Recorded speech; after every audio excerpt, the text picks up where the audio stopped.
we are just going to start straight away.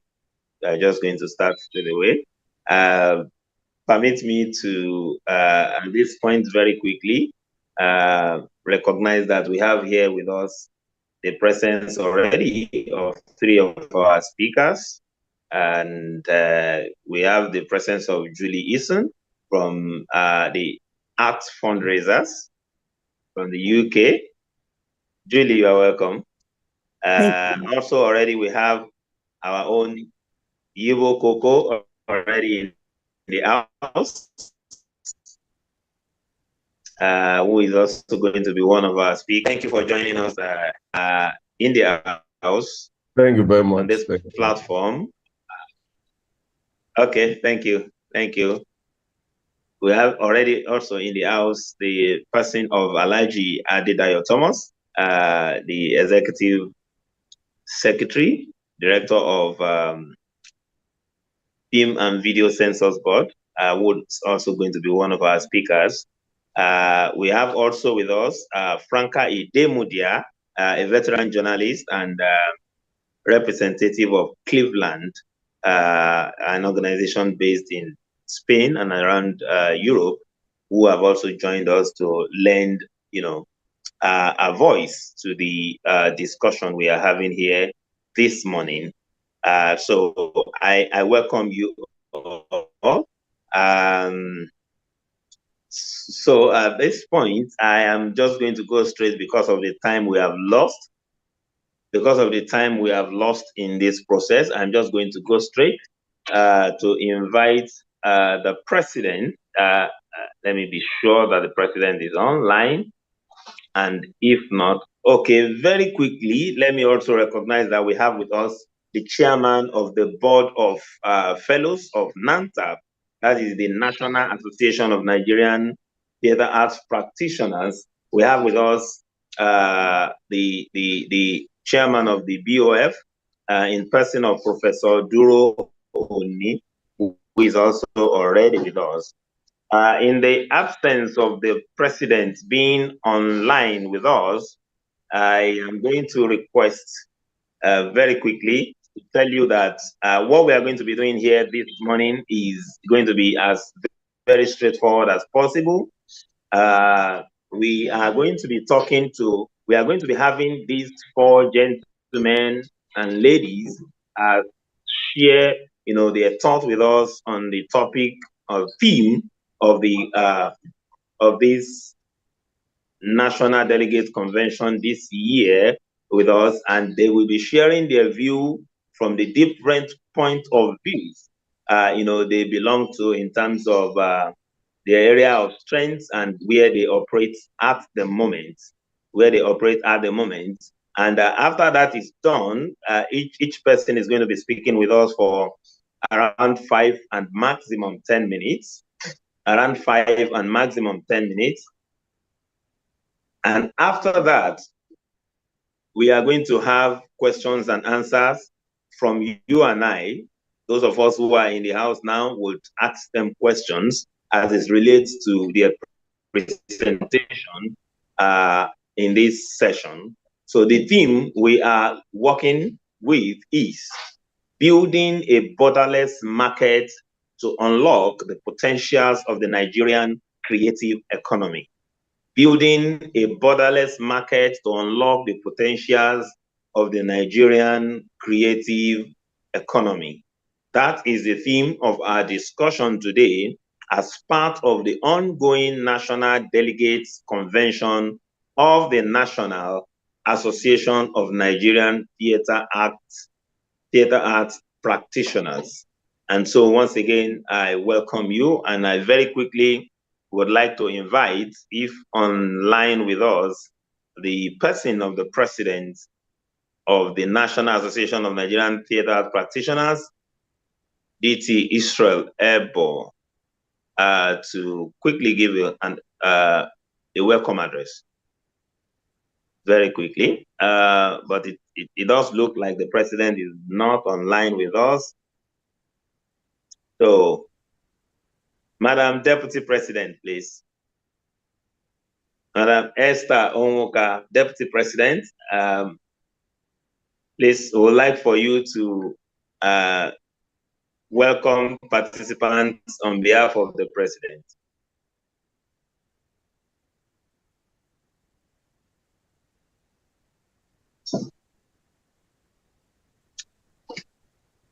Okay, so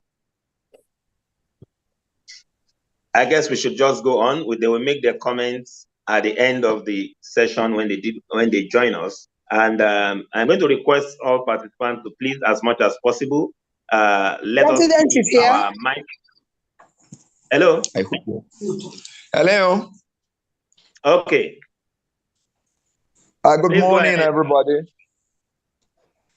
Good morning. Yeah, I'm happy to welcome you all to this plenary discussion. Recording in progress. Is it? I don't want to welcome you all to this morning's session of the theme of the convention, building borderless markets as a potential to growing the Nigerian creative economy. I want to appreciate all our discussants, both within Nigeria and outside Nigeria. Thank you very much. This is the beginning for us of building the borderless markets. And that is why we deliberately ensured that our discussants are bringing different experiences, bringing different perspectives into this discussion. For us to have a borderless market, it means there is a connection and there is the ability for us to practice our crafts, engage in our business borderlessly, to be able to reach out to all communities, all continents. After all, as they say, the world is today a global village. So here in Nigeria, that is richly endowed with creative talents, richly endowed with creative content creators. We want to be able to reach out, share our experiences with other markets in Europe, in the Americas, in other parts of Africa. This is the only way we can turn our creative experiences and creative business into a global market that is accessed by all.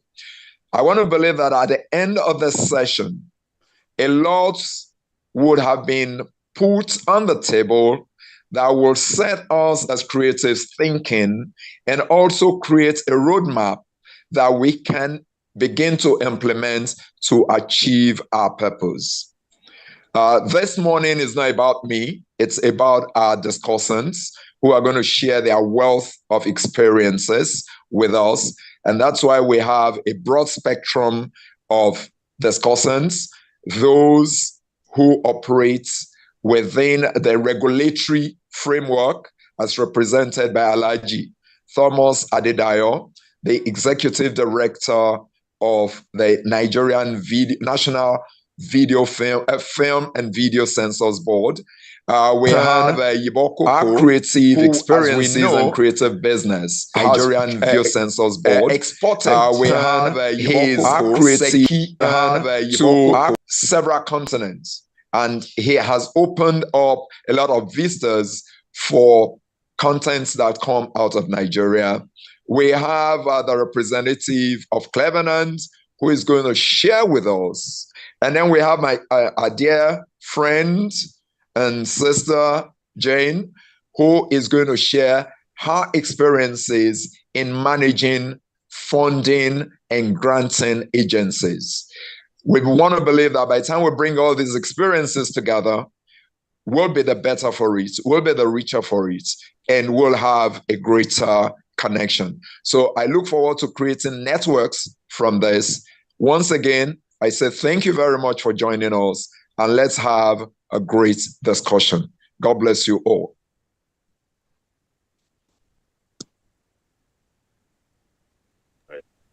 Thank you, Mr. President. And so very quickly, we jump into the business of our discussion this morning. And of course, like you had the president, mention, I'm going to emphasize again that the theme is building a borderless market to unlock the potentials of the Nigerian creative economy. And so very straight away, I am going to invite our sister and friend from the fundraisers, Julie Eason. I hope that is the right way to pronounce that name. If not, perfect. Please don't go to court. No. That's perfect. Yeah. So Julie is an experienced fundraiser. Julie is an experienced fundraiser who has held several, director of fundraising and interim director of fundraising roles, and she has raised millions, for the charities she worked for. And I hope that after this session, she's also probably going to raise, some millions for us for the year ahead. Julie has been consulting since 2014. Her specialism is grants and foundations raising and strategic organizational development, but she has experience across all types of fundraising. And so talk about a borderless market. The fact is that so we're going to listen to Julie make a presentation, and then the others will follow suit, and our question and answers will follow. But Julie, if you need to live to share, I'll plead that you share from your end, because unfortunately some little issues here at the back end. While you are presenting, we'll quickly resolve the challenge we have here. So I'm going to enable you to be able to share your screen if you need to do so. Brilliant. That would be great. Okay. Yeah, so I'll quickly. Yeah. So you have the I will enable you to be able to share now. No, it says that the host has disabled screen sharing. Yes. So you are on now, you can share. Okay, let me try. Okay, brilliant. Okay, so my name's Julie Eason. I set up the fundraisers in 2014. Oh, sorry, what's that noise? Oh, okay. I set up the fundraisers in 2014, and following in COVID, I recruited a very good arts fundraiser. So initially the fundraisers dealt with charities and artists. Can you all hear me okay? There's a lot of background noise. Can you hear me? Yes, please. We can hear you. I'm going to appeal again. Can we please keep our mic muted? I would also do the same from this end. Okay, brilliant. So I set up the fundraisers in 2014, and then I recruited an amazing arts fundraiser. And during COVID, we had 30 arts organisations come to us on the verge of bankruptcy. And between her and I, we managed to save them all. In fact, most of them have grown massively since then. So in order to reward her and make sure that that brilliant fundraiser never went anywhere else, I moved all my arts clients into the arts fundraisers, and we set that up together a couple of years ago.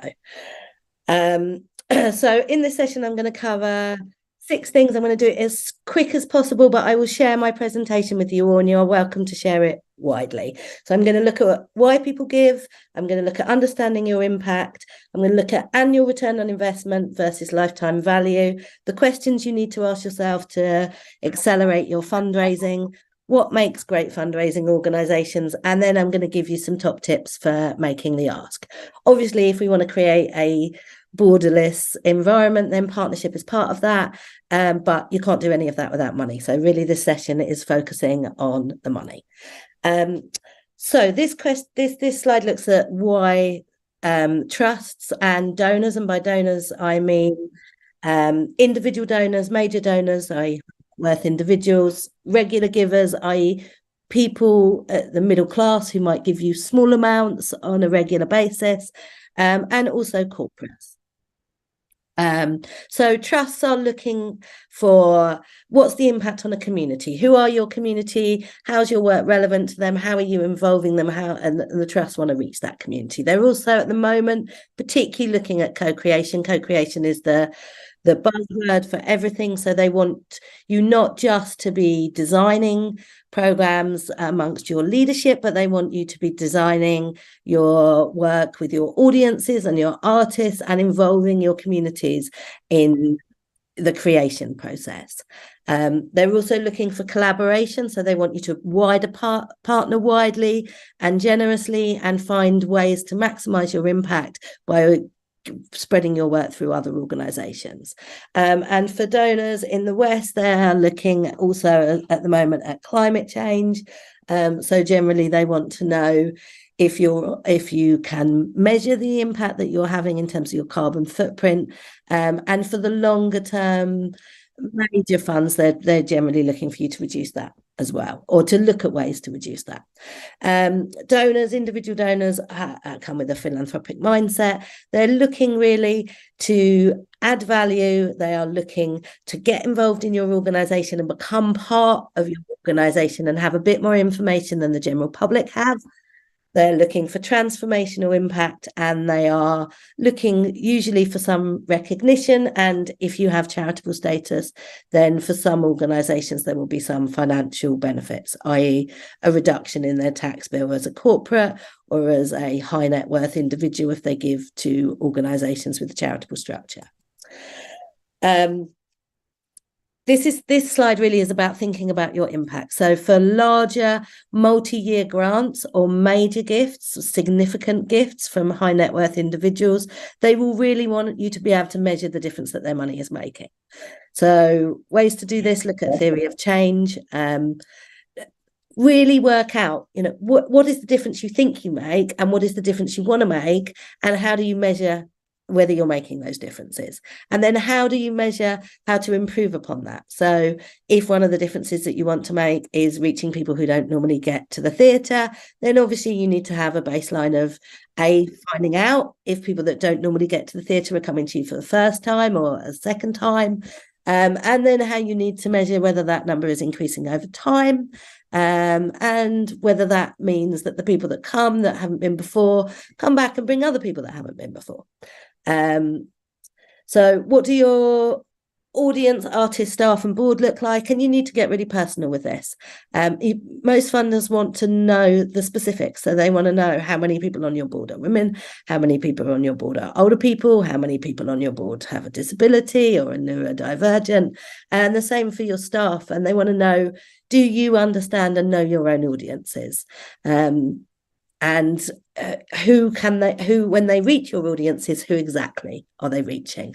And then really funders want to know that you are generous with your knowledge, that when you learn things, you share what you learn and you use what you learn to keep improving the work that you're doing. This slide is really about relationships, and I would think about when you build a friendship or when you build any fundraising, really comes down to building good relationships. That's, if there's one thing that is more important than everything else in fundraising, it's that. So if you were building a friendship or you were building a romantic relationship, generally we don't go from 0 to 100 in a weekend. Generally what happens is that we build strong relationships over time. So treat your donors in the same way that you would treat someone that you wanted to become a friend with.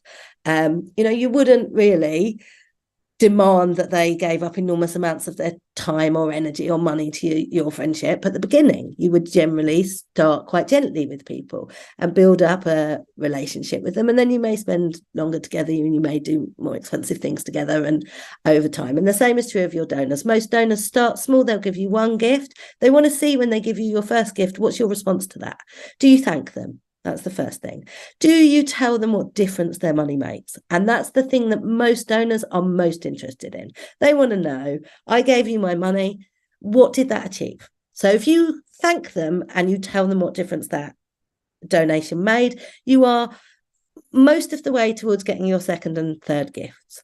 The other thing that I would say that they want usually is to know a little bit more about you than the general members of the public. So do you find ways to bring them in and engage them? I've used a couple of UK-wide return on investment figures here. So £4.10 to £4.50 for every pound spent is what is raised on average through public fundraising. But it's also worth bearing in mind that for your diaspora communities in particular, and for the wealthier Nigerians, that actually the big money really is in legacy fundraising. But legacy fundraising obviously takes a long time to come through. It's only gifts that are realised upon the death of people. But the thing to know about legacy fundraising is that when those gifts come in, they are typically the largest gifts that people will receive.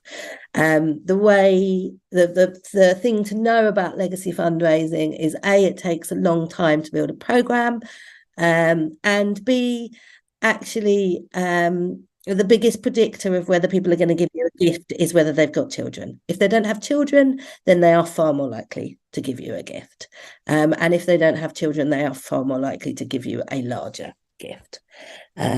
So when you're targeting legacy fundraisers, you need to think about the people in your diaspora community and people with money in Nigeria that generally, that if they don't have children, they are your target market.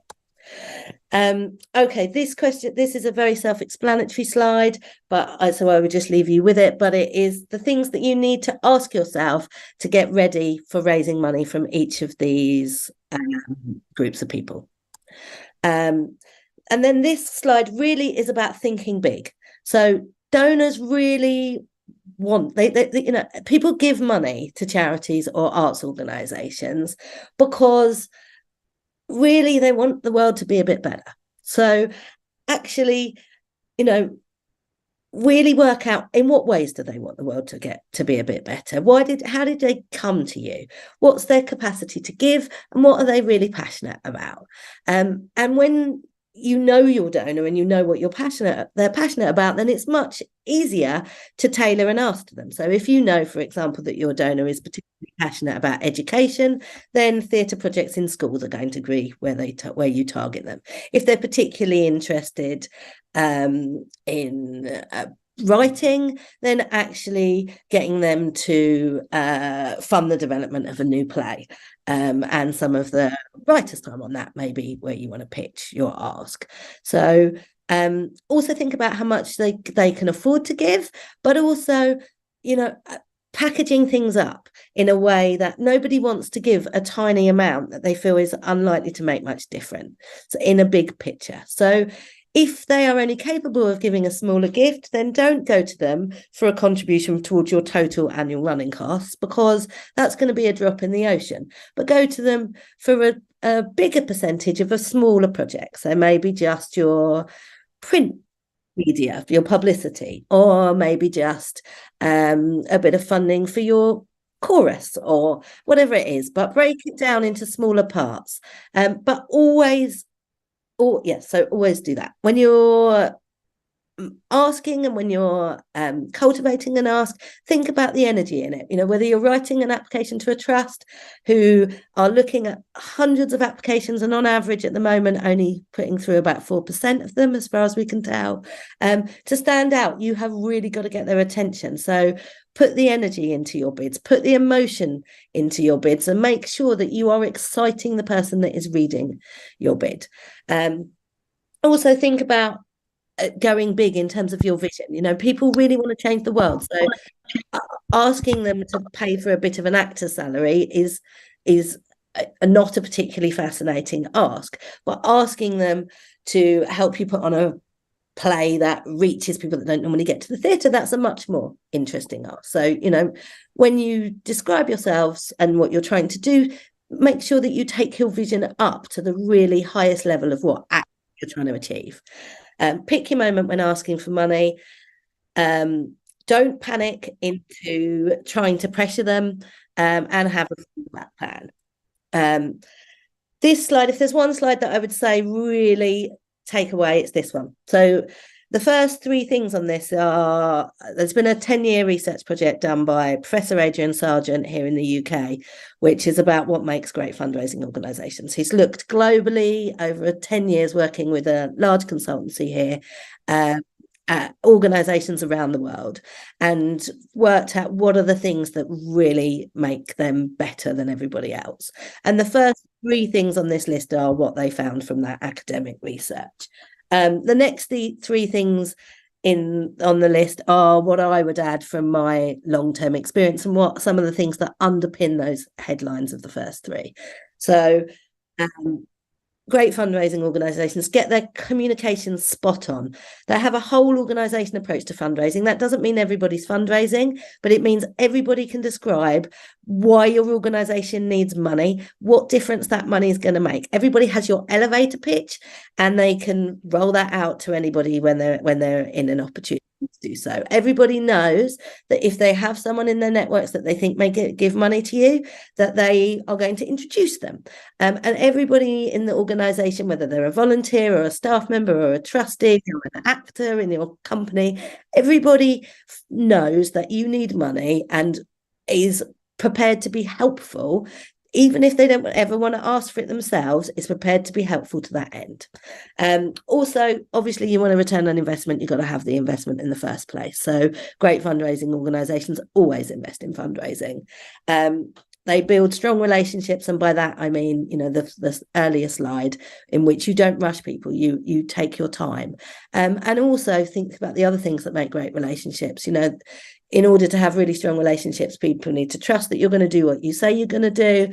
They need to know that you're going to be open and honest with them when things don't go as planned. And they need to know, that there needs to be transparency. So, you need to, if you say you're going to measure something, they want to see that you've measured it and they want to know how you've measured it. And so being transparent and open and honest, as well as taking time to build your relationships and to understand your donors.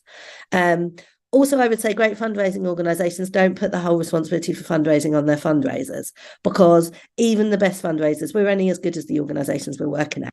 So if you want to help your fundraisers or people to fundraise for you, then the thing to do is focus on making your organisation as good as it can be in every other way. And then you make the fundraiser's job easy. If the fundraiser is having lots of no's, it's possible you've got a rubbish fundraiser, but it's equally possible that they haven't got the material they need to work with to get you over the line.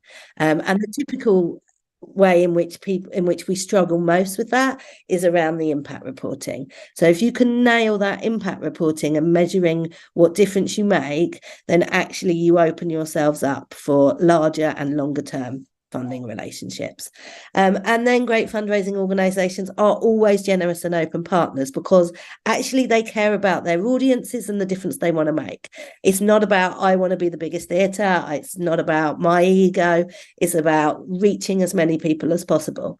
And if you partner widely and are generous in terms of, your intellectual property and how you work together and how you pool your resources, then actually people will want to continue to partner with you. And funders will like you, because the thing that funders really don't like is organisations that are competitive with other organisations, because actually they are giving to you because they want you to make the biggest difference you can. And the more people you partner with, the bigger the difference that you're going to make.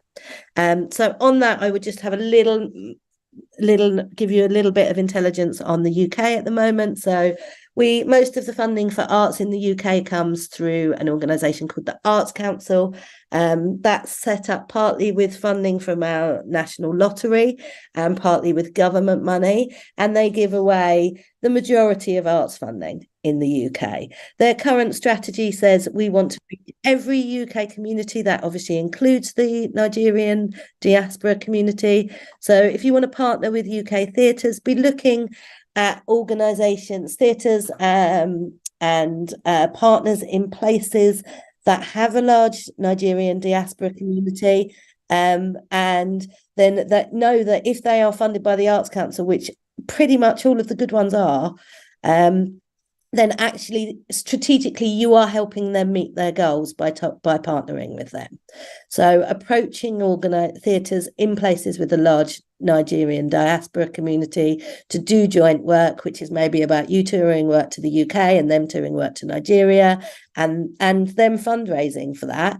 That will be in their interests, and some of those organisations will have large fundraising teams and may, on the spirit of number 6, by being generous and open partners, may themselves choose to raise the money for you to do work with them.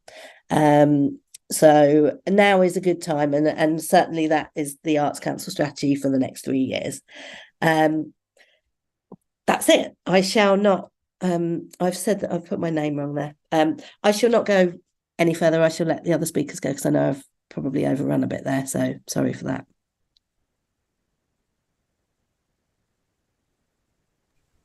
Thank you, Julie.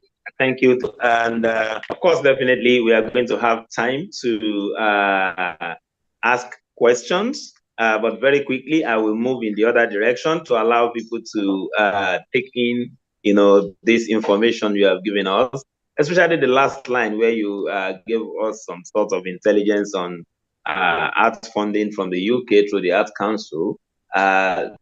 Like we said earlier on, whether funding for business or funding in terms of grant that you don't have to pay back, funding is important. It's very, very, strategic to what we do. So next on the line, I'm going to go very quickly to Port Harcourt. That is believing that our next speaker is here in Nigeria. Yes, for those who are asking, we will share with you, NANTAP will share with you the slide, just as Julia has given us the permission to do. So I'll share with us the slide as soon as we finish this session. But very quickly for now, we are going in the direction of Mr. Yibo Koko. Yibo Koko is a creative and innovative individual with a strong academic and professional background in the dramatic arts. Experience in initiating and managing highly. Can we please? They have access to all of this. Can we please mute our mic? So are they sure what they run? Mr. Setfield, please, can you? Okay. Sorry, people. Sorry. Okay, so we move on. Yeah, I am talking about our next speaker, Mr. Yibo Koko, experienced initiating and managing highly successful events, including those designed to raise awareness of cultural and developmental issues. This River State-born consummate professional possesses a qualification from the New York Film Academy at St. Catherine's College, Oxford University, and at the Universal Studios, Hollywood, California, University of Port Harcourt, Creative Arts Department, where he graduated with a BA in Theatre Arts. Rather than do the showing or the telling, I think it is better we do the showing, and that you will find in the course of his presentation, which as usual, I am sure will be very, very rich. So Mr. Yibo Koko, I yield the floor to you to make your presentation on this panel session. Thank you. Good morning, all, and thank you very much for having me here. It's a pleasure. And Prof, thank you for joining us as well. Presido, thank you. Yes. If I have to tool from the last speaker, Judy's perspective, can we please mute everybody? Can we all mute, please? It's taking the. Thank you very much. If I have to go from Julie's perspective, from when she spoke, thinking big for me, thinking about the energy, emotions, and how to grow art is what is good for me. Can we mute? It's distracted. Thank you very much. I will mute all. I will mute all now and then unmute you, just in case. Just to put you on notice. Thank you. All right.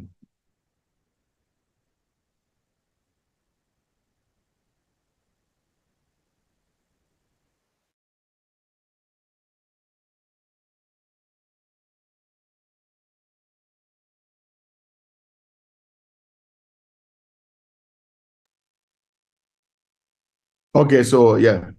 You not go meet him.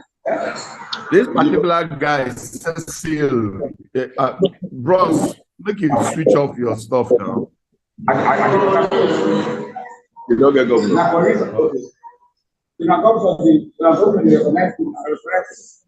What you don't do? What you know? What you will? Crazy, man. Yeah, can I go ahead? Yes, please, you can go ahead now. Okay, so if we have to go with the theme, right? Building a body.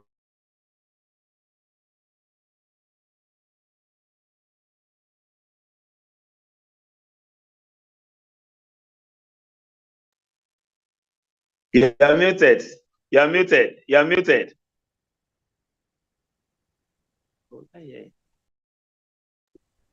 Sorry, it's my fault. I tried to mute all and I've muted you. So could you unmute yourself? And also, could whoever's from the hosting this meeting, can you take back the host? Because I'm admitting everybody and I don't feel like I should be doing that. Sorry.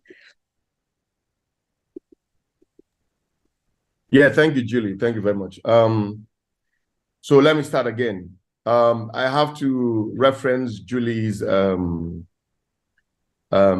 talking, and she mentioned thinking big. And that has been the foundation of what we do with SECI. Beyond the fact that I'm the DG and the CEO of the River State Tourism Development Agency, one of the things I've learned is, so the DG of, when a DJ comes to speak, I like to hear his own perspective. It's a bit strange, when you work in the public sector, and then it's an issue when those in charge or those you report to are still in the dark of understanding, the intangible nature of the creative economy and how it is a toolkit for sustainable growth for the people. So you see that you go around so much motion and no action, and that depletes your energy and kills the bigger picture.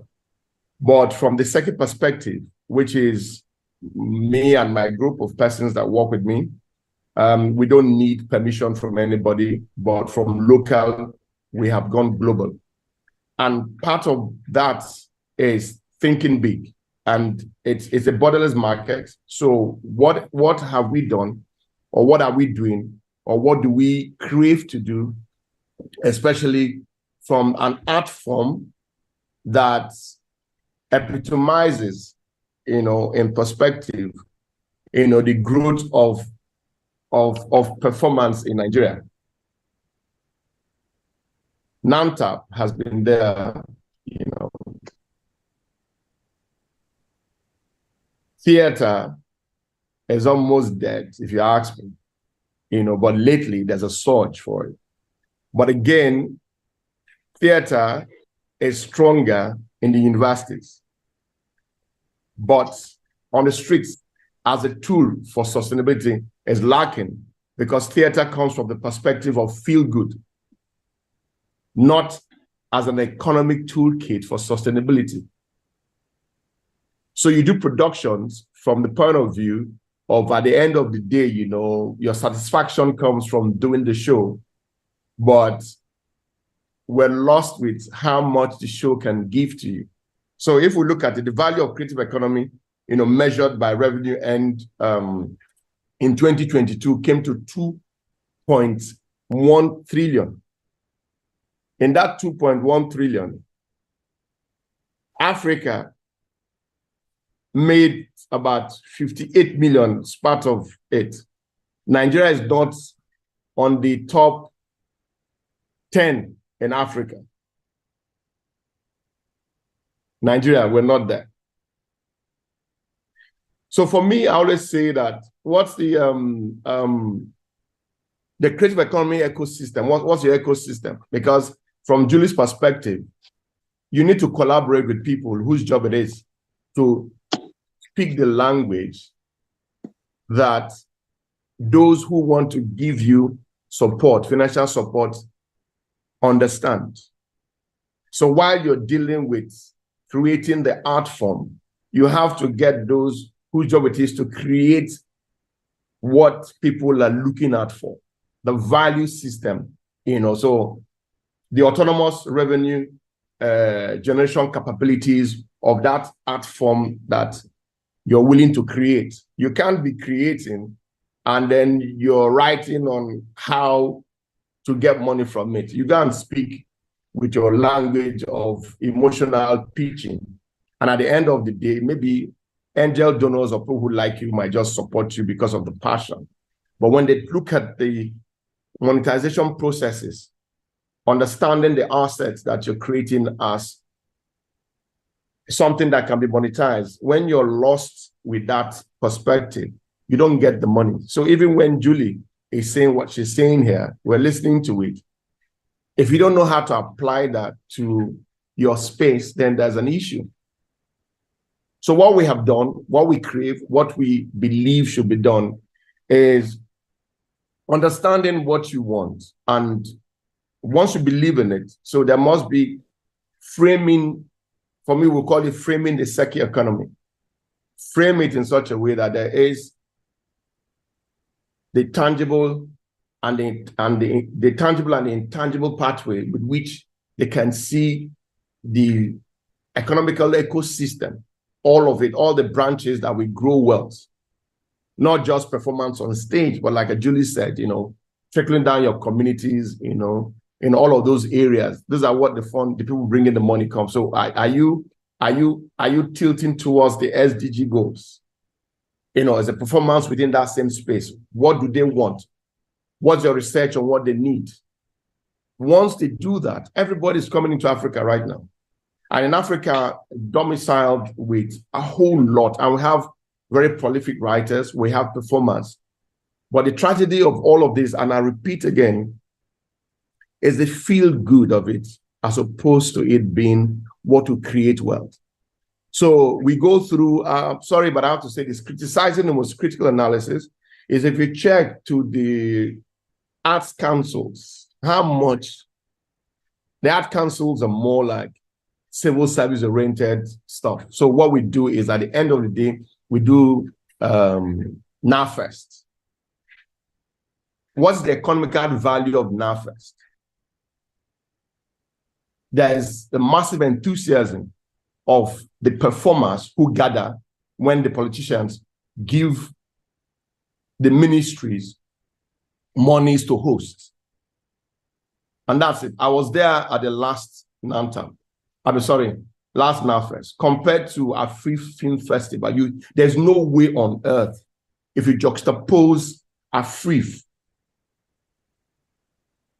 and NAFEST, the value for NAFEST in the ecosystem is literally dead. Why? Because it's a feel-good stuff. So without trying to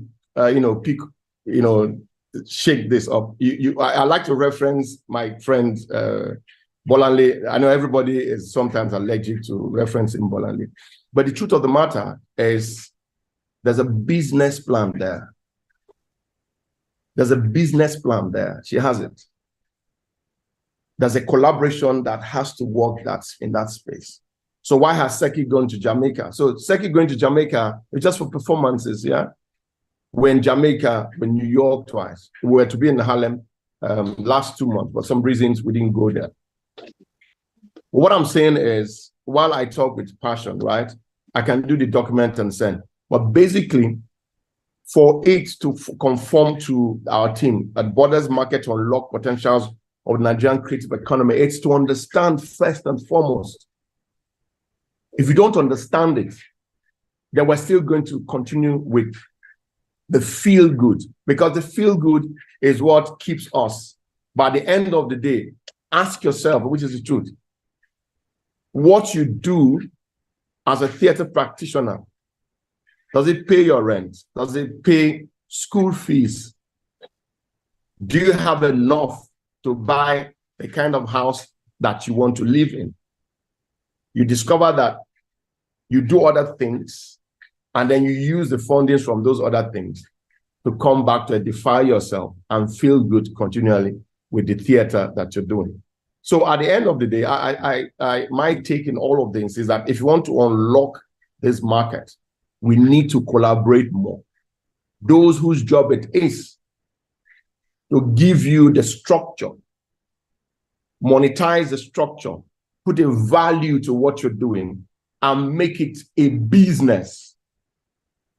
They say there's no business like show business. To make it a business. Once you see that as a business, then you can tag into what Julie is talking about. Because you might get all of the emotions, you can get all of the excitement. But when it comes to the money trail, when it comes to understanding the dollar and pounds, the naira and kobo of your art form, you're lost. No matter how emotional you might want to get, no matter how good the art is, if it is not put properly for people to look at it, even when you're not there, we're going to be lost completely. And how can that work for you? Is to collaborate with those whose job it is. If you don't have the money, equity is there. So there must be a value of what you're doing, so that there's a business and that there's a product from the business. So what Seki has done, and like I said, we have, if I was head of production for African Magic for the whole of West Africa, and having value chains and content on DSTV, and we still have NTA, over 100% of us that work for DSTV, the same Nigerians that work on or in NTA. The same set of Nigerians were the ones working with NITEL, as much as we have the same Nigerians working for MTN. So why is NITEL dead? Why is NTA the way it is? And why is DSTV up on all we cry is they're charging you too much? Or why is MTN working and NITEL is dead? It's a simple thing. It's how we view the economical value part of our art within the NTA and the NITEL, and how they look at the economical part of the business for DSTV and the Mnet. So if you do not have that business sense on how to push the market to you, because the content on MTN or DSTV is the same Nigerians that create the content for NTA and NITEL. These are not policies. That has nothing to do with policies, no.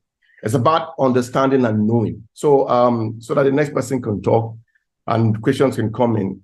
What for that borderless market space is that we must understand the ecosystem economically, get the right kind of persons to do your paperwork, do due diligence of what it is that you do. And then once there's a value to that, that's what Seki is, and that's where we're going to. Thank you.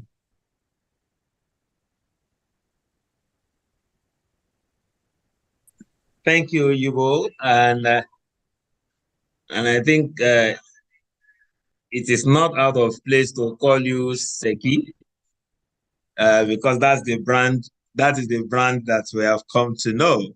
Thank you so very much for this experience sharing. And of course, the last line for me, it's an emphasis even on what we discussed yesterday at the plenary session: the need for capacity, the need for knowledge, the need for understanding. I mean, for you to really strive at what you are doing, then you need to know exactly what you are doing so that we can reach these markets and then thrive in what we do. We move very quickly because of our time. We'll go to the next speaker. And like I introduced earlier on, Franca is a renowned journalist with over 20 years experience. She's a writer, PR expert, content creator with series of works in radio and television, and in Nigeria. And she's also the Nigerian representative of Clevenard.com. So I would yield the floor right now to Franca to share her thoughts with us on this very important theme. You have the floor. All right, thank you so much. And thank you. It's a pleasure to be with you guys this morning. All right, I'll take my last, I'll take my intro from what I picked up from Mr. Yebo's discussion, which is when he said about in the production, the creative industry, being or having to practice a feel good, using the feel good approach to whatever they do there. And also it talks about collaboration, it talks about making it a business, and then it talks about pushing the market itself, which is very good. Like I always say to people, you discover that at so many a time we'll have so many of our actors and actresses that have been in the business for years, but at the end of the day, you discover that these same people that have staked their time, their psychological moments, their brains, their time, their finances, and everything. At the end of the day, you discover that they are not able to meet up their ends when they start getting old. We've heard about story of Mr. Ibu right now in the hospital looking for finance just to treat himself. We've heard of stories of Amechi Munago with his 2 legs almost cut off and is having issue. We have almost also heard of actors and actresses that have died in the course of duties. And you begin to wonder if Africans, if Nigerians are so blessed to be able to contribute that quarter to what we have in this sector, how come at the later end of their lives there is no money for them to take just good care of themselves and also their family members, which is not good enough. See, God has greatly blessed this continent, but the truth is when we talk about a creative economy, how do we actually do that? How do we sell our creative jobs? How do we sell an artist? How do we sell our talents when you are not known? And how can we be known when you don't have a constructive media? How can you be known when you don't have a functional media? How can you be known when we all stay tied up in the African continent without looking for a platform, an available platform to take us beyond the shores of Africa and the rest of them? I can assure you quite frankly that 90% of people in diaspora cannot access African movies. So what do? We are quite regulating all we have here within our continent. If all we have here is for us to buy what we make here, then what is the essence of doing that? We keep complaining all the time when practitioners suffer and they can't take anything back home. And that's where we come with the Clevenard.com approach. All right. Now, what is Clevenard.com? Clevenard.com is an online social and marketing platform with a vision to educate people, create awareness on the African market, which is the creative industry inclusive, and also to showcase African movies, culture, and then tourism globally. So, like I said earlier, we cannot begin to make content that we can only be sellable or watchable in Africans alone because we can't really make much money from it. And so we're using the Clevenard.com approach. We give you access to the entire universe. What do we do at Clevenard? We don't create content for you. You create content on your own. But what we do, we give you a platform that you can disseminate your information to the entire universe, to the global audience. In other words, for example, if you upload your movies on the Clevenard.com platform, those in Spain watches you, those in Australia watches, in the US you are being watched, in America you are being watched, and I'm talking of all over the continent. We don't just stop there. At Clevenard.com, we give you a platform. For instance, if, for example, you make a movie in English language, and then somebody in Spanish wants to watch that same movie, the Clevenard.com platform converts the language, which is the English language, to the Spanish language. If, for example, somebody in France wants to watch it, the Clevenard.com platform converts the language being used for that stories or that movie, converts it to French, and just like that, it continues like that. I also talk with about Clevenard, creating a thriving ecosystem that will help us generate employment. We have much more bloggers out there. We have feature writers. We have content writers out there, not being paid out enough for the content they dish out into the community. For example, I went to Facebook the other time and I picked up a writer there. And I asked the young man, I was like, you write on this book, on Facebook, and then your write-ups are quite interesting. You write very well. Sincerely, he writes very well. And I said, how much do you make from all this? And the young man looked at me and told me, man, I don't make a single dime from you. So, but at times people just come and dash me money for Richard's card and the rest of them. This ought not to be like that. All right. Now, with the Clevenard.com platform, such person can begin to create employment for himself without having to go through the normal process of having to look for a job after school, and they begin to think of what negotiating salaries and all that. Bloggers are heavily paid. For example, when you know how to write very well, you're a blogger. On the Clevenard platform, for example, you can go in there, blog your stories, and then through whatever you write, you can get clients there that will want you to write speeches for them, write write-ups for them, or anything they want for you to do for them as a writer. All right, now we'll also make it is also our promise that at Clevenard.com we can also create or translate your creative content into different languages. I think I've said one or two things about that. Clevenard.com gives you the power, all right, to connect your creative industry to international markets. That is no longer the era where you we stay with what we have here. It is no longer the era. The world is changing drastically. The internet, the future that I've always dreamt about, I've always talked about, is already here with us. And then the internet of things and so many other things coming up. What is NANTAP doing? What are we doing to be able to make sure we take part or we are part of this process of not being left behind? I would like to use that word, not being left behind. That whenever that person globally is making it elsewhere, what will Nigerian creative artists be talking about? Conclusively, Clevenard is just there to take whatever your movies, your culture, the tourism of Africa. We exist to take all that you have to do in the creative industry to the global level. Thank you so much. Thank you. So, an important question has been answered in this presentation, in the last presentation. That is about what are we doing? What is NANTAP doing? I'm going to repeat for the benefit of those who were not at the plenary session yesterday, that as part of what NANTAP is doing, to enhance this borderless market we are talking about, NANTAP is at this moment in partnership with Clevenard. I hope I pronounced that very well. Yeah, Clevenard.com, to ensure that we are able to take advantage of digital technology, the Internet of Things, to project ourselves and our business to the global stage. So more details about that will come in due course immediately after this convention, but you can be assured that you have an opportunity, yes, to latch onto in the partnership between NANTAP and Clevenard. So as we move forward and begin to wind down, unfortunately, we don't have Mr. Femi Odubemi, who at this moment is transiting between two East African countries and has no stable internet to be able to join us. So I am going to go straight to our last speaker. It is not by design, but there is what they call in Yoruba, they say, Egun la lo ngbe igbale. I will interpret later. So it's about saying that you are living the big masquerade to the last. And so I have the pleasure of introducing to you our next speaker. Our next speaker is Alhaji Adedayo Thomas.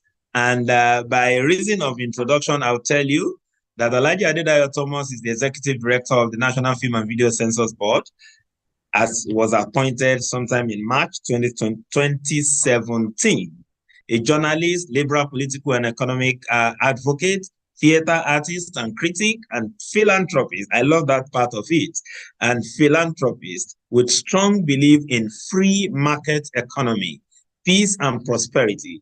He is the Executive Director and Publisher of African Liberty Organization for Development, ALOD, a non-profit think tank that strives to promote ideas and institutions of the free society in Africa.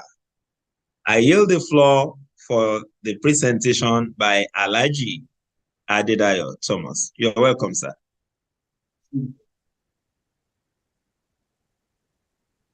Oh, okay, that's true. Sorry.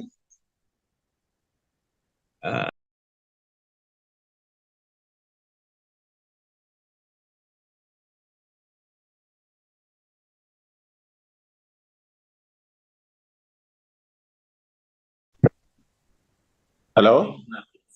Hello? Yes. Yeah, good evening, colleagues. And let me quickly, like you has rightly said, let me quickly wrap up this with a few contributions that I think I know if I'm right. In the first place, let me congratulate NANTAP.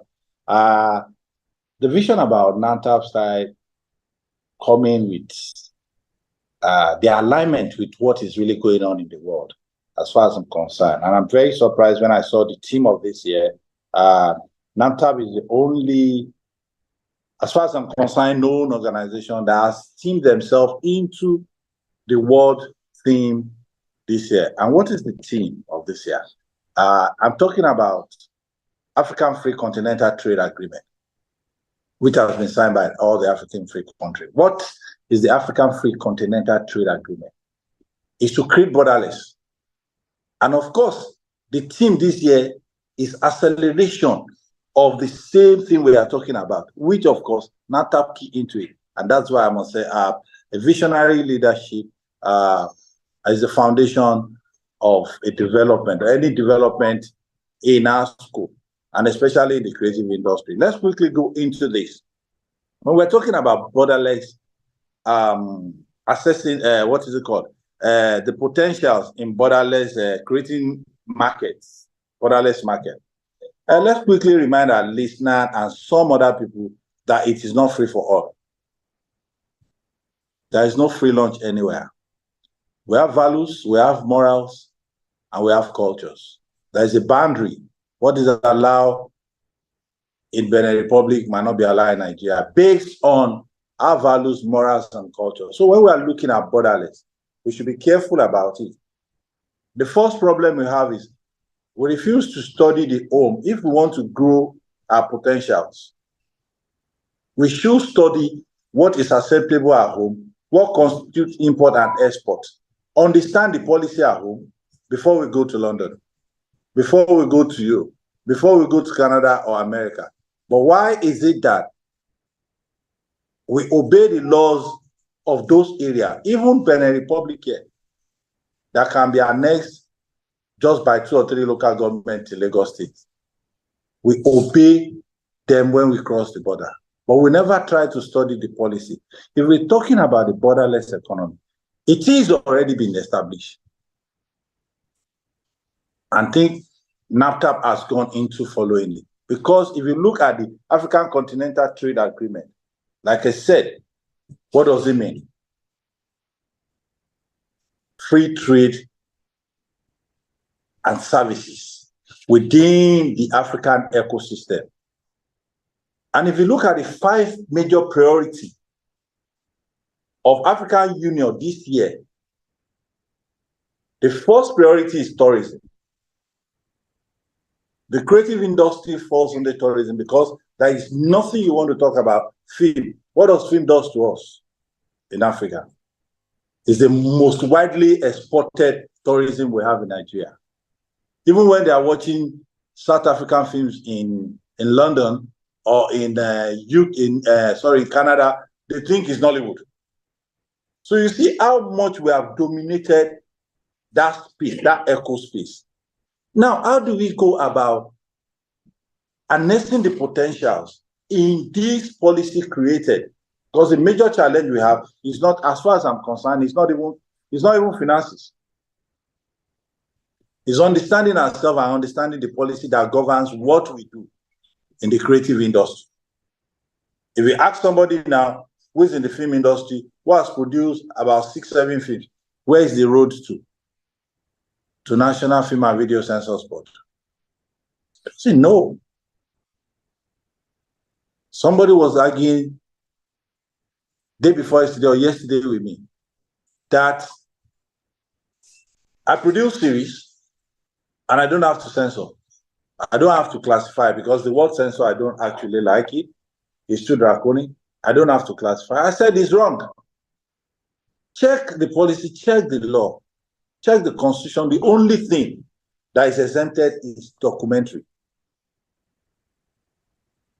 If you look at the definition, it's so simple English, the moving motion. When something is moving like this, it needs to be classified. So one of our problems, challenges, is understanding the policy. That's one. Then we're talking about borderless economy. We should now split it again into the world of streamers, new social media, and whatsoever. The second one is still the normal platform, which till today I still argue about it. The first one is already there has been borderless in terms of that scope. But then the problem we have is studying the challenges. The couple of things you can use your phone to do and send it online now. But what about the challenges? What about the potential dangers in those streamless effort of taking our product out? We need to understand that, and we need to start building on it, because what affects A will affect B. There's no way we create a content with an African concept and think we should adopt some certain things that are not being allowed in Africa, but are being allowed in Europe and put it. Take, for example, as of today, LGTB is an issue. It's not in the Constitution. It's an offensive thing. Why do you want to drive into that? Because we have borderless. Do you want to adopt a chewing gum that is talking about sex and a child can pick it up? Look at our comic. What we have today, animation. Children and animation. Parents are supposed to be looking into those things. These are the platforms that are borderless. But then, how do we protect our moral, our cultures, and values in the society? Protecting that thing is protecting the children. And we all have responsibility to it. On the other platform of looking at the opportunities and the challenges, fine. It comes again with policy. The other platform is this, the regular DVD issues. I still argue today, if we divide this country into three, let's say Yoruba, Hausa, Igbo. For every Yoruba house, you will get a minimum of a master degree holder. But when it comes to the East, there's nothing you can do that you have that skill of trade compared to an Igbo man. That's the line. But when we come to the North, whether you like it or not, they're the most highly politically informed society. So we have these three things. If you put it together, it's fine. Where am I going? When you say DVD is dead, have you gone to do research on what? On the importation of DVD players. Do we use DVD players in Africa or in Nigeria to cook vegetable? No. So as long as it still comes in, people still find things in it. So it's only people like us who we think we know all, from Lagos, Port Harcourt, Kano, places like Asaba and Co, that we feel some things are dead. No. How do we harness those things, those still potentials that move all the way from Lagos or from China to Lagos, DVD going into the hinterland? You see some radios, you'll be shocked. Why are these people using these radios? There is no single, no matter how poor an Hausa man is, that is in the village, that did not have a meter, that listen to news before 5 o'clock of what is happening in the world. It makes them more informed. How do we create such borderless so that we can harness those areas? Not everybody can be on the platform with content. You cannot be on the streamers all the time, or even at any point in time. You cannot be in this what is it called, in the cinema as well. Not all of us will sign into Netflix, or Netflix will accept, or Amazon, or Google. The other one is this: the DVD players what are the challenges? We should start looking at it for those majority who still use it, so we can equally tap from the economic benefit. So if you look at those things, then you realize that we can actually create borderless in terms of encouraging government, looking into the policies, saying a lot of things about access to those areas. If we have good access to those places, there's going to be a big market. And from there, it goes up. If we go to Cameroon, because Cameroon, of recent, we're talking about Sudan having a problem that we should go into it and things like that. It's like a step, just like Lagos to Badagry. So you see the massive work from the Nigerian creative economy in those places. What do we do? Restrictions. creates a problem. And that's why we are talking about borderless. So in this situation, what we need to do is to lend our voices to the government to make sure the African Free Continental Trade Agreement really comes into operation, where I don't need a visa. Till date, I still need a visa to go to Tanzania. And that's wrong. Some African countries still need, visa to come to Nigeria. That's wrong. So those are the structures we need to lend our voices so that we can, once and for all, take it off. In part of the design for this year of African Free Trade Continental Agreement is to take about, from the statistics is 60, extreme poverty is 68 million, is to take about 30 million off it. And so that by 2035, less than 10 years now, the African, income generation will have increased with an additional $450 billion. That is the target this year. So I must say that NANTAP has really worked hard to understand the world policy and where the attention of the world is going in terms of Africa, and to be able to now pick creative industry. Of all the sectors, I still don't agree that art is for art's sake. When you have value, when you make somebody happy, the productivity is what? Is high.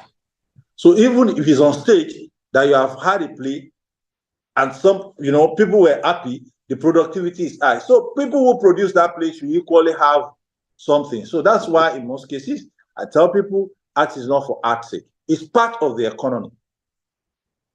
And it's stronger. The most employer of labor in the world is the art, is the creative industry. And when we're looking at the creative industry, I'm sorry to say, based on my own understanding and the knowledge and research I've done, I'm still currently doing, is the film industry take a chunk. After the film industry, there's a stage. It started with the stage before, but it knows driven. And at the end, at the particular point in time, people like NANTAP and every other organization start bringing into beer. So in that light, we are crossing borders. Like Yobe said, it's not to go and perform in Jamaica. What is the value? And that's why I compare NAFIS to Afri or AMA. And in reality, we need to start looking at that. It shouldn't be a jamboree. What are we taking home? What is the value of all the NAFEX, of all the... We need to know the economic contribution in this country. It needs to be designed in that form. The multiplier effect of it immediately after it. But we don't get that record. But AMA, AFRIF, even Enugu Film Festival, and those festivals, you see state festivals, the way they start growing. Abuja Film Festival just finished. If you look at their report, they'll tell you the multiplier effect of what they did last year. But we never had it in the government circle. And I'm sure with this conversation, we start thinking about it. There's a need to report. It's not that we have to wait in Nigeria or in Africa for United Nations to give us the statistics of what happened. Before you say Jack Robinson, I know NANTAP will come out with a report and the multiplier effect of it before the next, edition. So we should look at that. Truly, the private sector has been doing extremely well in terms of making life easy, in terms of borderless, but then I still remain to let us know that there is no free lunch anywhere. We're guided by rules, we're guided by values, we're guided by morals, and we're guided by culture. Not for us that we have grown, but the younger ones, and especially the children coming, so that whatever we build today, they will be able to inherit and build on it later. Thank you so much. Thank you so much, sir. And a big thank you to all our speakers. We have been talking about how to build a borderless market to unlock the potentials of the Nigerian creative economy. And like our last speaker emphatically, identified, the building process is already on. So what is left is for us to key into it, to activate it, to key into it, to harness that, possibility with specific reference to AFTA, which is the African Free Trade continent. Oh my, sorry, somebody is reminding me that my camera is okay. So the floor is open for questions. Let me put all our speakers in focus so that you can direct your questions specifically to whoever it is meant for. Please, let's do this as fast as we can afford to do it so that we can prepare for the next program. So the floor is open. Ask your question.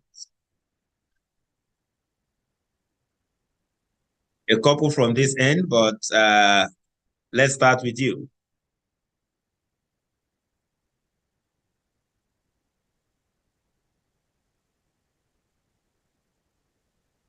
Is someone belling the cats? That's as they say.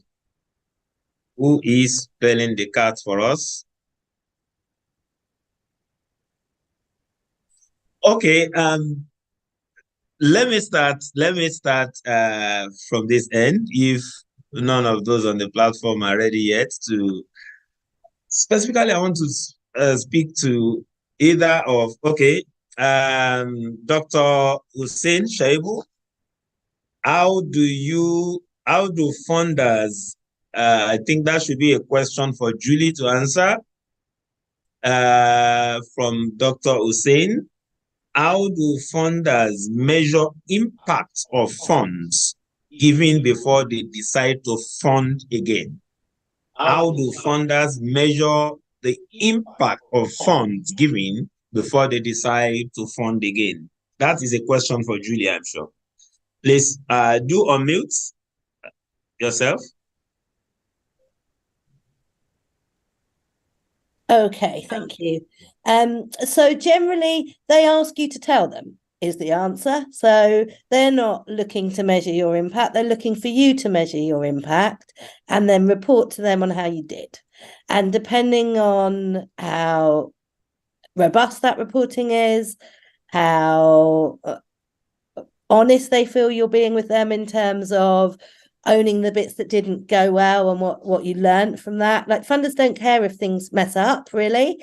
What they care about is if they mess up, that you learn how to make sure that doesn't happen again, or how you learn from that. So they would much rather you say this didn't go to plan, and so but what we learned is A, B, and C, and what we'll do differently in the future as a result of that is this, than to say it was all fine. Because generally they can tell when it's not all fine. They can tell when you didn't get the audience numbers or you whatever. So generally they ask you to measure your impact and report to them on it. And depending on, but the really good funders will generally have been in contact with you during it's not just a final report. They normally have been in contact with you throughout the project. You'll have been talking to them about what's working and what's not working. Sometimes you'll be asking them to move money around because something that you thought you wanted originally, you've worked out you don't need now, and there's something else you do need. So as long as you build that relationship throughout it, and then you report honestly, then mostly they will come in for you again. Now, there's some exceptions to that. Some funders will only give you one grant and then tell you to go away for a set period of time. Mm-hmm. But most of the big funders will come in 2, 3, 4 times if they like your work and that relationship is good. Okay, yeah. So, Dr. Hosseini, that's it. And for all of us, and of course, again, that word relationship, is coming back again. And I know that Julie did emphasize on the role that relationship plays in fundraising, and I, of course, definitely want to agree with that because of the little experience in that direction that we've had from here as well. So it means that you need to manage your relationship with your funder very well enough by ensuring that there is impact. Okay, any other question? Sorry.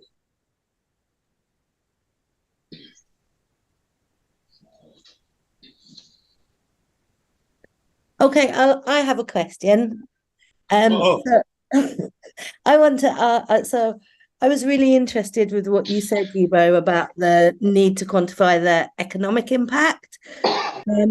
But I would take issue with you a little bit and say that sometimes making people feel good is a social impact. And particularly right now, the world feels pretty shit, right? We've got war going on all over the place. We've just come through a major pandemic.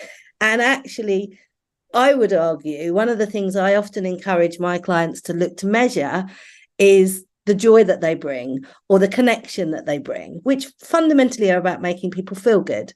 So I would say to you, is there room in that, do you think, to do both? To measure both? Yeah, I mean, Julie, absolutely. Okay. Yeah, I mean, we have been feeling good all our lives, like we say. So this is with specific reference to being a Nigerian. I'm not looking at it from the global perspective. I mean, feeling good is the essence of, for me, the art itself. I feel good for it. But again, if there is a process from where I can make enough wealth from what I feel good about, and I am ignorant of it, right? And somebody else is eating out of my feeling good, then I need to pause and ponder and look at all of the terms to know how to make the kind of monies they're making from my feel good. Because at the end of my feeling good here in my space, like how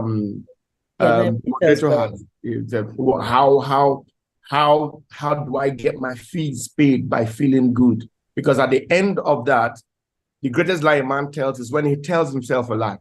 Now, by the end of feeling good, can you pay your bills? But if you can pay your bills and feel good, then feeling good is at the zenith. Okay, perfect. Yes. Okay, so I think we're coming at. So I was thinking more about your audiences. You want your audiences to feel good, but obviously you're right. Your artists need to be able to pay their bills. But if it's any consolation, this is equally a problem for artists in the UK. I just did a survey of 50 artists based in West London, which is the most expensive, wealthiest area of London, and of the 50 artists, 40 were living on below the minimum wage. So they would be earning more if they were working just in a really, as a cleaner or as a waste rubbish collector, 40 hours a week, they would be earning more than they would as an artist. But I know. It's okay, crazy. So I will stay on you, Yibo, and my question is, drawing from your experience, and maybe this could also, Alhaji Adedayo could also lend his voice to this question, depending on how you approach it, to say that what strategies can be implemented to address the potential challenges of access and inclusivity in a borderless market. There is no doubting the fact that, yes, maybe we have, the plans, the prospects, but it's also read with possible challenges, like you just mentioned again now about you feeling good and then somebody feeling maybe better in terms of the person making the money. So how do we address these challenges so that, life can be a bit balanced? I would like the DG to address the policy part. As a DG myself from the tourism perspective, I can tell you that one of the major things that I discovered being the Director General of River State Tourism Development Agency is, first of all, let the community, the people of River State, now let me deal specifics, understand in its domestic sense what is tourism, first of all. So tourism domestically for me will be if you move from Bile to Bakana, from Bakana to Opobo, Opobo to Port Harcourt, Port Harcourt to Degema. So if you can do that within River State, we're on in understanding what tourism is. Because we deal more with outbound tourism. And if you check the algorithm on measuring security with River State, the narrative is not good for you to come into the town. But I live in the town, and I can tell you that I live. But for whatever reason, because of the bile and angry commentaries between the political parties, the rivalry that you have them speak ill of themselves and the community creates that negative conversation that is constantly, making people not come into that space. So what do? You have outbound tourism, and you have incentives from Qatar Airways, from Dubai. So everybody is going. So what is Nigeria doing, to do that, so that even those who do waka.com and all of the people who allow you go to Walt Disney, what conversations do they have to bring inbound tourism? Because the first thing they will tell you is that Nigeria is not safe. Now, what is the Nigerian Orientation Agency, knowing how it was before when Jerry Garner was around, that if we speak well of ourselves, Shakespeare says the eye sees not itself unless by some reflection. So what they see is the reflection of what they hear and decide not to come in, right? But today, borderless, I'll let DG talk that the policies here. But this is where everything is now, this. Yeah. So I can sit in my room and do all I need to do and what is deliberate? And deliberately inform on how things ought to be on my own part. But if I have to go, like, a question is very tricky, because it deals with, again, with policies and government things. But from experience, so our approach in River State is let the people, so there must be a conversation. So we have been growing that conversation, grow the conversation to letting people understand that in your little space, if your neighbor finds you comfortable when you're selling Maggie Cube or you're just doing, and they come to buy from you, your neighbor will tell the next person that, if you go to Madam Julie's house to buy Maggie, she sells very well. But if Madam Julie is a Canton Cross person and the message goes that she doesn't sell Maggie well, nobody will come to buy Maggie, because that's a trickle-down effect of conversations and nobody will come to you. So we need to agree to sell ourselves in that same way that we want. And if you do that deliberately, that's the word I use, the word deliberately. When you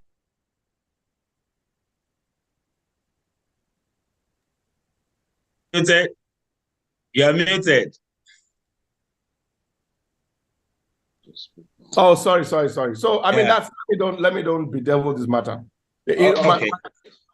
My art, what I do is deliberate. I mean, look at the dance forms. Do you know one of my dancers is 72 years old, right? These dances, they do like once in 20 years. Well, what have I done? Because I play masquerade, right? So from the traditional theater perspective, I understand that these are things that, okay, let's leave the West and all of the things. Oh, this is juju, this is not juju, right? But I've gone down to see that the mythological part of our art form, right, is something that is non-existent in a constructed narrative on paper. So based on oral tradition, what we do is we have gone back to these people. So these are fishermen, like Julie would say, these are fishermen, and they go fishing, but they come to dance for the love of it. The dexterous nature of how they drum, and you see the beauty of the drummers, they don't make money from it. But what Saki has done is to put value that even while they're doing what they feel good about, they don't need to go fishing. They will go fishing again, I know, but they can afford, what the fishing money will come, doing what they need to do. So once we understand all of these things, it's an easy task for all of us. Sorry, I get passionate with these things. That is understandable. So, DG, sir. So, but maybe I should add this to whatever thought you want to share with us. And that first question is to say, are there any specific reforms that could be enacted to produce a more conducive environment? There is this love lost between public and private, in terms of government and private people. So in specifics, and I know that policy has a bigger role to play in ensuring that there is some level of trust. So are there any specific policy reforms that could help, promote a more conducive environment for a cross-border trade and collaboration in the creative sector, sir?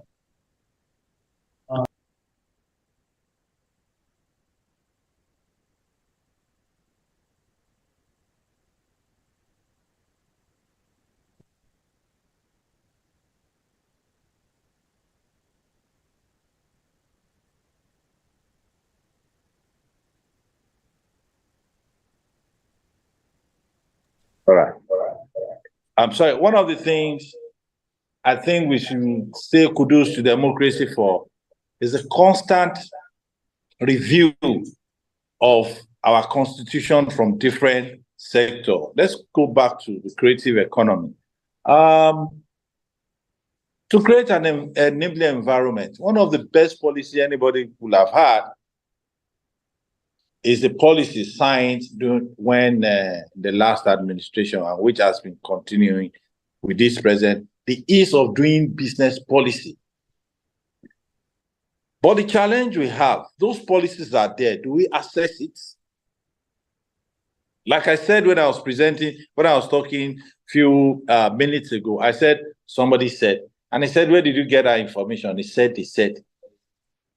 And this is the creative industry. Why do we share rumor? Why can't we take a little time of ourselves? You've gone to, I'll give you an example. The ease of doing business is already there, that it has to be 24 hours. Online platform has been opened by government establishment, let's say CAC and others.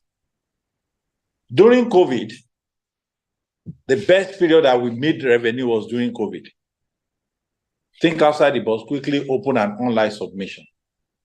Yet people still say they don't understand it. Why do you want to go into market? You cannot go to any African market as we speak, no matter how good your product is, and just come into the market with your goods and drop it on the ground. No. You know who to go and meet in the first place. There is a structure in the market, in all African markets, not on this, even street market. There is a structure. We need to study our policy in terms of what is it offering us, what has offered us. People who talk government has not done anything, government has not do this in the last. Do you know how much was wasted during Project Art Fund? We had less than how many percent success? Less than 30% success. That's government investment. Today, the policy that favors creative industry from the CBN is single digits. People take money, they produce, they do things in the creative industry, and they return the money. I can mention it. Kunle Afolayan is one of them. Because it built on what it has from the little, so that I will be able to access that grant. He used it and he returned the money. So we should start addressing ourselves when we're talking about some certain policies. Are they in place? And I'll go further and give you an example. It's a creative industry, we're free to talk. 1999, National Film and Video Censors Board was created. And since that creation, there has never been a single change of the law. When we're supposed to have such laws, change, it never happened. A couple of years back, the House Committee saw it, brought it to the bear. We call all the recognized professional associations to look into it. They looked into it, they presented it to the House in the public hearing. It passed through the first reading, second reading. Third reading, it becomes a public thing, public reading. Some sector in the creative industry came to National Assembly. The only thing they said, we have 20 years experience. The only thing they were mentioning is, Adida or Thomas will not pick our call. Is that the bill? We should address ourselves within the creative industry. Is that the bill? The bill that's supposed to change our life, sponsored by a chairman of a committee, you came to the House within the creative industry. What fails Mobicom? Part of the people who did not allow Mobicom to succeed, they are in NANTAP. And that is the truth. If it's not this, I'll keep on mentioning names. So we need to look at the government policy for us, contribute our quota. We can't just suddenly stand up today and say the entire fabric of the Constitution, 1999 Constitution is going to be changed. Let's pick one, put our voices, lend our voices to whoever is sponsoring it. Let's look at the disadvantage and the disadvantage and support it and let it become a bill. Let it become what? A law. So if we don't start doing that, we are not going to move. We'll just keep on conversation. Okay, now, I'll say I'm part of those who don't even believe in what is it called, in MOU in the creative industry between one country and the other.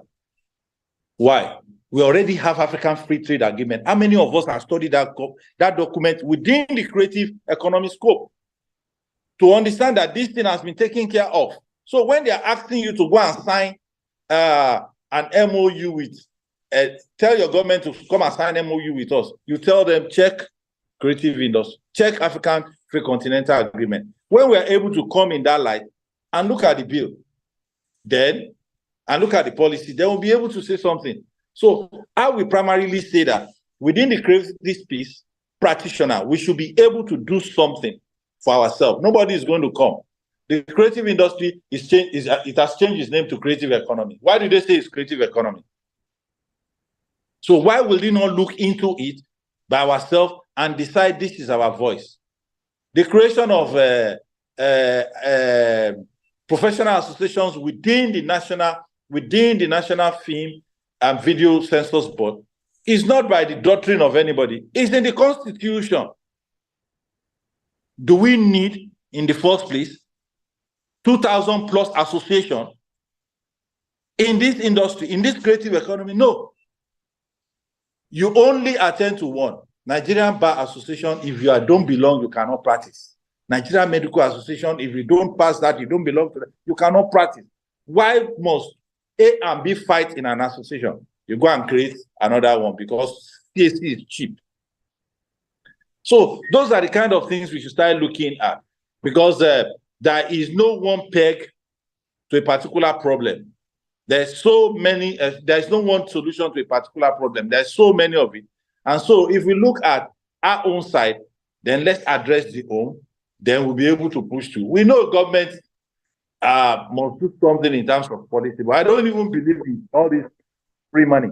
My grandfather, my grandmother, our great-great-grandfathers, until date, those who are selling in Ketu, the women you see waking up very early in the morning, understand the government policy. Last month, I must not park here. Last month, we tow my car. They have houses and train people like us, all of us. How many of us do our great-great-grandfathers are not traders? They are being guided by particular policies and they follow it. So why will we not be able to do that? Simple reading, simple telling ourselves, this is the way it goes. But today, the only thing we want to say is, this is the way Americans are doing it. If America has been doing it that way, is that the way they started? How do we start? How do we move? No matter how fast we want to be, we are still within the jeep. We are not among the trains. So we should take a step and another in terms of policy issues. We should take it right and make it a hard thing, because all of us are going to benefit this. We can't import any foreign policies that will distract or destroy our fabrics. No, it is not possible. So I would still look at it from that angle. That's just my plain truth to anybody who believes they must listen. What is it that we have not written? We have how many professors within this creative industry? Any of their papers is meaningful. Why can't we bring all those things together and present to government if there must be? So as it is, we have ease of doing business in government, and people should be able to access it. When I came to the census board, you want to censor a film, it takes you 3 months, it takes you 6 months. No. Today, when you submit on Monday, you must collect your certificate or your results on Friday. That's the truth. And if that is not done, you don't wait. You need to report. Do we report? I've submitted in 2 weeks. I've not had anything. Do we report? No. What you do is, that's the way they are. Then you go to the field again. You'll be there 3 months, 4 months on the floor. Water finish, you have to get it. Artists are suffering. You do out dirty and things like that. You now have a product that you are supposed to market. You now give it to an houseboy to go and censor. Along the road, our houseboy will duplicate it. Is that government function? Is that the government? You have suffered well. Let somebody within that production, high production, let them come and sit down with the censorship officer. Even when you are supposed to get it, the censorship officer gives you a thing and you go away with it. That's not right. We're not helping the system. We're not helping the policy. Because ideally, what you are supposed to do is to even educate the censorship officer. Because it sits from 8 o'clock to 4 o'clock, and that's all. After 4 o'clock, the civil servant close their file and go home. But you've been on the field, you understand the world, you understand the terrain, you'll be able to convince and educate so that I will now see, oh, this is it. And that's all. You get your 15. When you get your 15 rating, you take more markets than having 18. It's simple. It is in the law. When you don't even agree about the classification they give you, they said right. And another committee will be constituted to look into how many people look into that. What they want to do is, I'm going to DSTV today. And that's all. So we are not helping in building the policy in the first place. Even executing the policy is a problem to us. Government is not good. The reality on ground is government is not, it's not supposed to be in business. Creative industry is business. The government is only to provide an enabling environment. And if they've been able to provide a little or a particular percentage of an enabling environment, then we should tap onto that and we'll be successful. So that would be my advice. There are other things that we need to do, but let's take a step and another, and we'll get to the destination we are going. Thank you. Thank you. As we wind down this session, I'd like to quickly put the question I have here to Clevenard, and then we are done with this session. Because also actually another activity is happening in this place. The question from Dr. Hussein is to Clevenard. It says, can I stream on Cleveland and earn revenue? Are they thinking of streaming play productions? I also heard referencing John Okafor and Amechi Munago in her presentation. How do actors earn monies from movies that are streamed on Clevenard? I don't know if you can do that in 2 minutes, please. Yeah. All right. Thank you so much. And the place, it is Clevenard, as in Clevenard.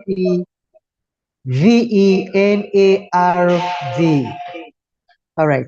Thank you so much once again, NANTAP. We're already into a relationship with NANTAP and then Clevenard.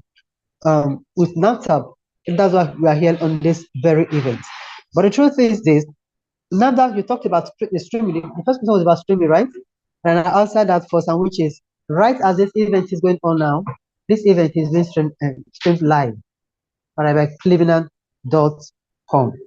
So your answer to that, the answer to your question is yes, that's what we do at Clevenard. Then secondly, you said, how can actors earn money from their production? I think I will leave that answer for my management to handle, my CEO to handle. But definitely, there is no way that you stream live or you place your materials, your movies, and on other stuff on Clevenard.com, and then you don't get paid for it. You will get paid definitely. The reason we are doing this is to monetize your movie in the first place. It is not just for us to get that content. You are creating your content on Clevenard.com so that we can be able to monetize whatever you guys are doing. So that is the answer to that. But for how much or what is going to be paid, that is left for my CEO to decide. Thank you so much.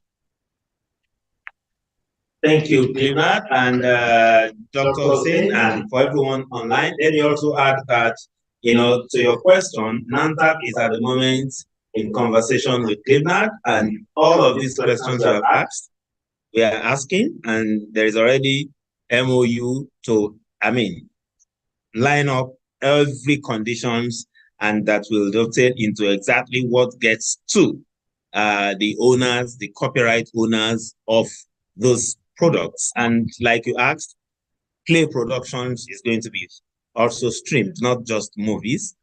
Festivals will be streamed live. Conferences that has to do with the creative sector, the cultural and creative industry, will also be streamed live as part of that, agreement. And of course, what do we call it now? The value in terms of monetary gains, in terms of royalties, would accrue, of course, to the partners. All of these dotting out NANTAP is already dealing with at the moment. And finally, because there is no question online. So I am going to just ask Julie, Julie's last thoughts in 2 minutes as we round up this session. You have listened to us so well. Yes, we have listened to you as well from the beginning of this. So your last thoughts? Well, I would just say I've heard lots today that I think is quite exciting. It sounds like, Nigeria may not be in the top 10 for theatre making countries in Africa, but it sounds like there's a lot of energy and enthusiasm in the room, which I think is one of the key things that you need in terms of fundraising success. I would also say really that I just come back to what I've said all the way through, really, which is, just bear in mind, it's all about relationships, but obviously to build those relationships, you need to get your foot in the door the first time.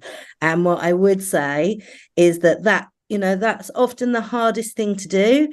And I absolutely agree with what some of the other speakers have said around there being no such thing as free money and fundraising being super hard work. And you need to really get all your ducks in a row. So my biggest piece of advice would be to really plan, to really focus your efforts. So, there is no point applying to a funder for whom you are an less than excellent fit. If you're having to twist what you do to meet their criteria, they're wrong for you. They will see that and they won't give you the money. So it's much better to spend a lot of time researching and going to one really funder who is a really excellent fit with a really excellent proposal than it is to do 100 to people who you haven't researched properly and who you haven't put the time in that application to. So I would say it's much better to put your, to really focus your effort into the planning. And if you get the planning right, you're much more likely to get a gift. So yeah, that's my final thoughts. But also I would say, you've met me now. If anybody wants a little bit of free informal advice, I'm happy to do that. We're not taking on pro bono clients at the moment because we have a vast number and we're working particularly in Africa and Kenya where we've got some apprentices, but I'm always around and happy to have quick conversations and look over things and give a little bit of free advice. So if that's useful, I'm sure that they can, well, I will share my email, I'll put it in the chat and you're welcome to email me. Yeah, sure. Thank you, Julie, especially for the fact that, we are able to get you here in so short notice. Thank you so very much. We are glad to have you. And very quickly, I'm going to request let me also mention that, apart from Julie, who is in the UK, I'm sure, we also have a handful of people here whom I didn't see earlier. We have Makeda Solomon from Jamaica, is here with us.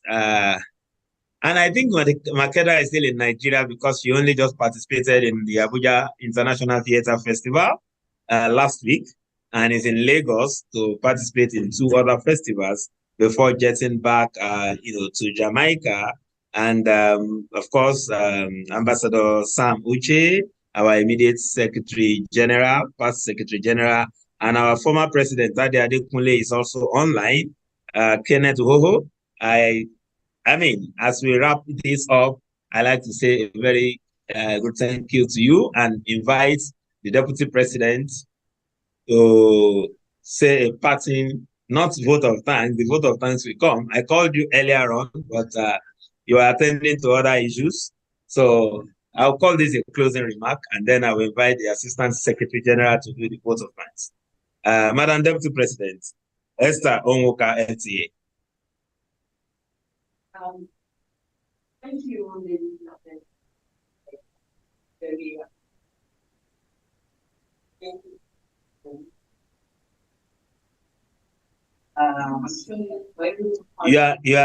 You are muted, please.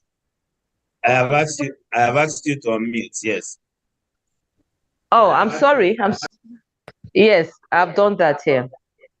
Okay, so thank you, ladies and gentlemen. It's been a very interesting conversation. I'm sure that for everyone who has listened, there's something that we must have taken away from this. And of course, it will help us move our industry forward, and we'll gain from it. And now I want to thank the speakers. Thank you for creating time to be here. And we look forward to this kind of conversations in future that would move the industry forward. Thank you so much. We appreciate you. God bless you. Thank you. Thank you. Before I invite the Assistant General Secretary, permit me to quickly mention that we also have former Secretary General and former Vice President also online, Mr. Steph Ogundele. Sorry, I'm only just saying this now. And someone just posted a comment that is important to highlight before we go off here. I can't see the name. It simply says insurtainment, but I can imagine who that is. I think that should be Temitope or so. That's the insurtainment. That's the name here. It says, can creative artists take insurance to avoid the kind of Mr. Ibu and Amechi kind of situation as mentioned by Clevenard when making a presentation? If I am not an insurance expert, but I think that is a yes. And I can tell you for free also that NANTAP is making serious effort in this direction. And as we speak, such that anyone who is a member of NANTAP is expected to sign up on an insurance package with the NANTAP's official insurer. So I think this is a yes, but we can drive this conversation forward at another time, because this is actually very, very, very, very important that we take off insurance because of situation like we find ourselves with those mentioned. They are not the only one. Some of these situations also happen in the course of work that has nothing to do with health. There could be hazards associated with our work as well. I have a safety expert, theater safety expert also online. Maybe these are some of the engagements we are going to have moving forward to really educate ourselves and ensure that we are safe even when we are earning money. So at this point, I'd like to invite the Assistant General Secretary, Lola Eni, for the closing remark. You have the floor, please, unmute.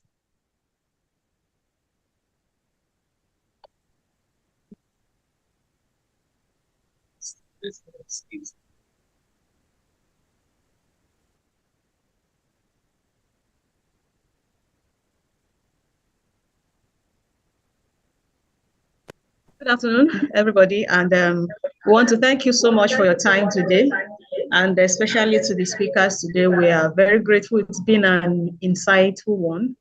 There has been many thank you, but I want to stamp it with a very big one, and we hope that the next time we have the opportunity like this to talk about how we progress and make profits in our business, you oblige us your time again. I'll say thank you. Thank you, everybody. So that is the official thank you.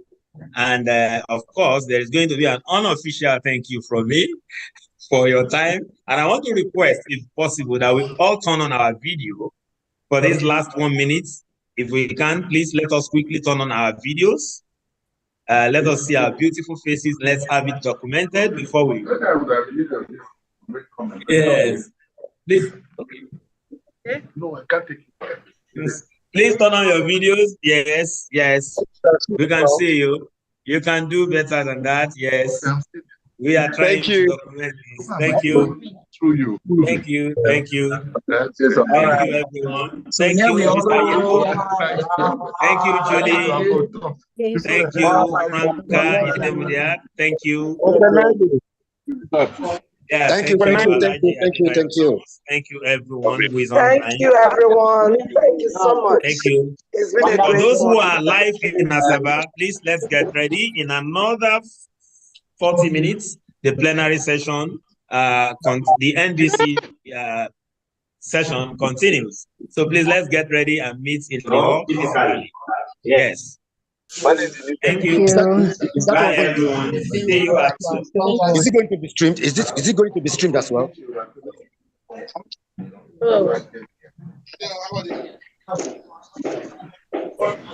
Wow, well done.